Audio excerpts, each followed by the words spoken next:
విశేషాన్ని మనకు అనుగ్రహించింది. అందుకే కార్తీక మాసం లాంటి మాసం ఇంకొకటి లేదు అంటారు.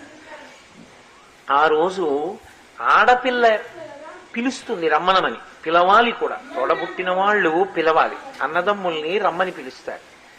ఎప్పుడైనా ఖాళీ లేదంటారేమో కానీ కార్తీక మాస శుక్లపక్ష విధియ నాడు అన్నగారిని కానీ తమ్ముణ్ణి కానీ చెల్లెలు రమ్మని పిలిస్తే అక్క తప్పకుండా వెళ్ళాలి. ఎందుచేత దానికి ఆ గొప్పతనం వచ్చింది అంటే, యమధర్మరాజు గారు యమున వీళ్ళిద్దరూ అక్క చెల్లెలు, వాళ్ళిద్దరికీ ఒకటే అలవాటు. వీళ్ళిద్దరూ సూర్యుని యొక్క పుత్రులు, సూర్యుని యొక్క సంతానం. యమధర్మరాజు గారు కాలంలో ఎప్పుడు ఏ క్షణంలో ఎవరు పడిపోవాలో వాళ్ళ యొక్క ప్రాణాన్ని నిర్దాక్షిణ్యంగా తీసేస్తాడు. యమునకి ముందుకు వెళ్ళడం తప్ప వెనక్కి రావడం రాదు.